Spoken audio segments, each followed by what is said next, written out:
A Europa também está em uma faixa ampla, mas infelizmente ela ainda é muito estreita. Bom dia, Bruno. Bom dia, Kias. Como anda o mercado de equities nos Estados Unidos?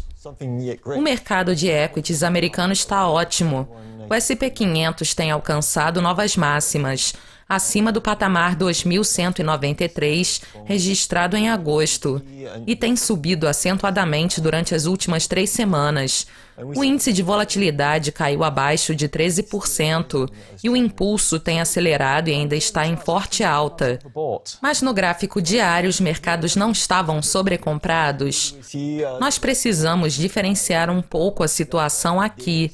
De fato, nas últimas 3 semanas, o índice subiu um pouco e o oscilador estocástico diário está em território sobrecomprado. Mas este é um caso especial, onde o S&P 500 já está subindo no gráfico semanal. Isso não implica um risco de pullback, mas sim um mercado forte, que vai continuar em alta com pequenos pullbacks. E a alta da taxa de rendimento dos títulos americanos há 10 anos vai afetar os mercados de equities dos Estados Unidos? Sim, a taxa subiu muito, de 1,75% para 2,35%.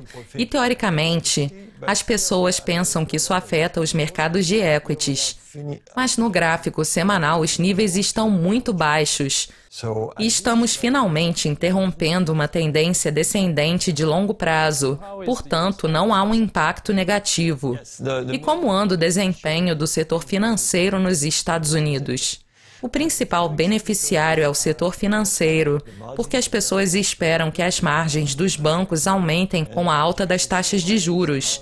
Ao mesmo tempo, como podemos ver no gráfico, o setor financeiro tem tido um desempenho extraordinário. A força relativa do índice XLF diante do S&P 500 também tem desempenho superior, mas esse não é um caso único. O índice XLI do setor industrial tem sido apoiado pelas recentes notícias em relação à infraestrutura, e podemos ver que a força relativa tem aumentado fortemente durante o mesmo período. O índice XLY do setor de consumo discricionário também subiu e alcançou novas máximas recentemente. A força relativa também está alta, o que significa que os consumidores estão mais confiantes.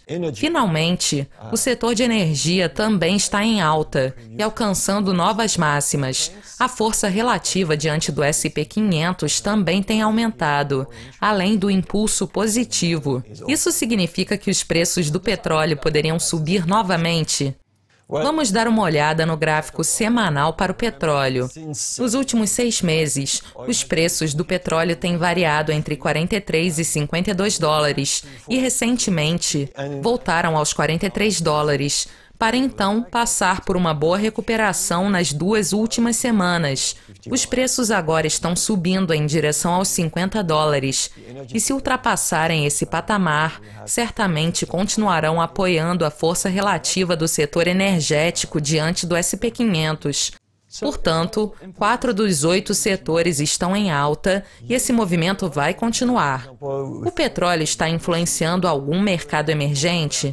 Sim, o Brasil, por exemplo, está chegando ao estágio final da correção e a força relativa pelas 2 últimas semanas tem se recuperado um pouco com a alta do petróleo. Portanto, o impacto dessa aceleração do impulso de alta tem sido positivo para o país e para outros mercados emergentes. É importante lembrar que, durante todo esse ano, nós tivemos uma forte tendência ascendente, que agora está sendo substituída por uma faixa de negociação lateral. Não estamos certos de que os mercados emergentes continuarão superando o desempenho do S&P 500 durante as próximas semanas. Precisamos esperar por uma confirmação. A Europa também está em uma ampla faixa. Mas infelizmente, ela ainda é muito estreita.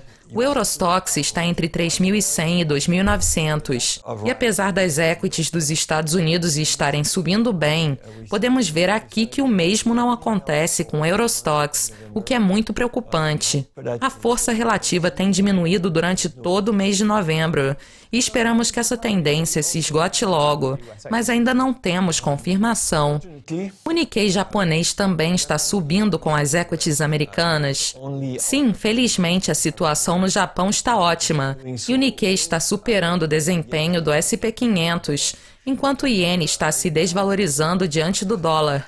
Neste gráfico semanal, podemos ver uma ruptura nas últimas 3 semanas, o que nos dá um sinal extra de que vamos ultrapassar os 18.000, o nível superior da nuvem, abrindo um cenário de longo prazo mais otimista para o Japão. Resumindo, os Estados Unidos e o Japão estão se saindo bem, enquanto os mercados emergentes e a Europa estão neutros, indicando que provavelmente teremos notícias relativamente otimistas até o final do ano. Bruno, muito obrigado pela participação. Obrigado pelo convite. Continuem clicando em nosso site para mais entrevistas com Bruno Estier. Obrigado pela audiência e até mais.